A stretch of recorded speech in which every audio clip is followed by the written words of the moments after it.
Hello, I'm Jeremy, and today we're going to take a look at a pretty simple game. I would say probably either a kid's game or a filler game for adults by the name of Magic Hill. And this is a game that's been designed by Rüdiger Dorn. I believe it came out in 2001, and the box says it's for ages 8 and up, which seems about right to me. And it will play in about, the box says 20 to 45 minutes. Definitely it will tend to play out more in about 20 minutes or so. So it's a simple movement game where players are going to be racing over a multi-layered 3D board to be the first one to get to the top of the hill to the wizard's tower that sits up there. The player that does that will win. I'll take a minute to show you how the game plays, and I'll come back and let you know what I think about it. Here I've set up a 3-player game of Magic Hill, and you can see that this game board is essentially a 3-dimensional board depicting a hill. There's several levels on it, and at the top there's this wizard's tower. The goal is to be the first person to move a piece up to the wizard's tower. There are also these cards which will let you move, and then each player is going to have a set of these pawns, and you can see that these pawns are going to be in the player's color, but they have numbers drilled into them. So here we have a 1, a 2, a 4, and a 3. And those are going to be, each player is going to get a 1 through a 5 in their color. And those are going to be assigned at the start of the game to these various villages. There's 4 villages, 1 at each corner of the board. And each player could assign pieces to up to 3 of those villages. So they'll take turns assigning 1 pawn at a time to those villages before the game begins. Then when the game begins, each player is going to get 3 cards, and these are numbered cards, and they go from 1 through 5, although there are also jokers, which you could use as any value. And on your turn, what you're going to do is you're going to play 1 card to determine which goblin you're going to move. So for example, if I played my 3, that would mean I would use the 3 goblin, and then you could play 1 or 2 cards to move that goblin. So for example, if I wanted to, I could just play the 1 and bring him on the board here, or I could just play the joker on top of that and then move him anywhere from 1 through 5 spaces from that. So for example, I might choose to go 1, 2, 3 onto this space here. And you can see some of these spaces on the board have these rune stones on them, and some of them have these gemstones on them. The rune stones are randomly placed at the start of the game, and when you land on one, you'll get to flip it over and then do that action. This particular action means that you would get to draw a card and then move that many spaces with the goblin you just moved. So I can move 1 more space. These gemstones, when you collect them, you'll just keep that in front of you, and that will increase your hand size. So if I collected this gemstone, instead of drawing 3 cards, I draw 4 cards. You can still only play 1 plus 2 to move. You can only ever play a maximum of 3 cards on your turn, but that gives you more options when picking how you're going to move on your turn.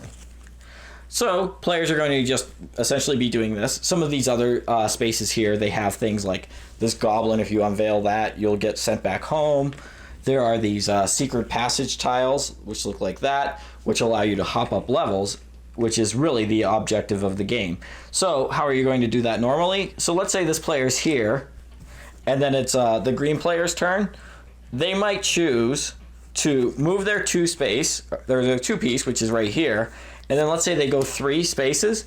They would go 1, 2, and you can see they could stack on top of this other piece, and then with the 3rd move they could hop up to the next level. So you could sort of leapfrog off of other players' pieces, or your own piece even, to move up to the next level. You can never move up from the corner, but every other piece you would just move up to the space that's next to it on the next level.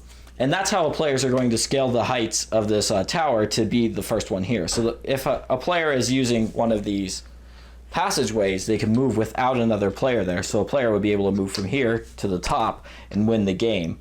Otherwise, you'll have to rely on other players to move up.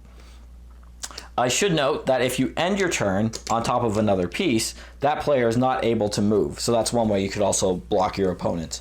Otherwise, the game just plays pretty much like that. Again, you'll just, on your turn, pick 1 card to determine which character is moving, and then play 1 or 2 cards to move that pawn that many spaces. And that's it. The game is just a race until somebody gets to the top.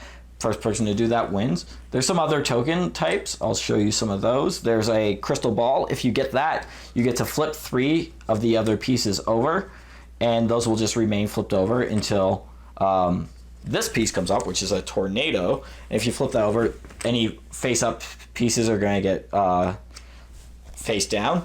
this raven here, if you play that, you get to place it in front of another player. If they have one of these gems that increases their hand size, they have to discard it out of the game. If they don't have it, when they take one, it gets discarded out of the game. So that's just a kind of take that element.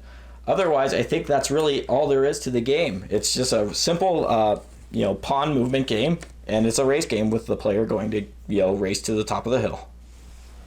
All right, so that's Magic Hill, and I think as you could see from that, brief rules explanation, this is really a simple game.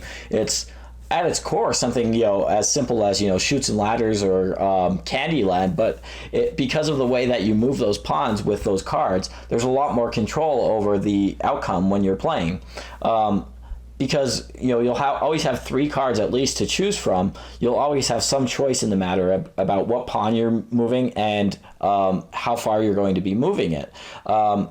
As you collect those magic stones, your hand size is going to get bigger, and you're going to have a lot more control. That's not to say that this is a deeply strategic game. Again, this is a 20-minute filler game or a kid's game that could be played by adults. And at the same time, it does feel pretty satisfying as you're going to be using, each other's pieces to hop up one level to the next, and then eventually relying on them to reach the top of the hill.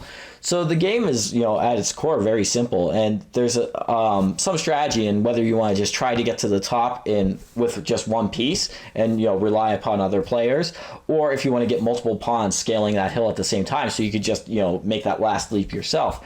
And I think that makes the game a little bit more interesting than a lot of the games of this type. It's nothing groundbreaking. It's not the most amazing game ever created, for sure. It's just a really quick, light game that you can play with kids or with just adults, and I think that it goes over pretty well with just adults as well. But at the same time, for the length of time that it lasts, I think it's pretty novel and it's a lot of fun.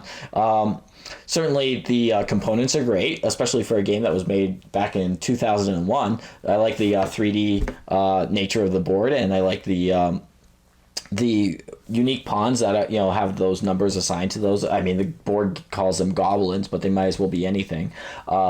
But that doesn't matter. If the game, I think the theme comes through well enough because of how cute the board is. In all, this is a nice filler game and something that I would recommend, especially if you're going to be playing it with kids. So those are my thoughts on Magic Hill. Thanks for watching.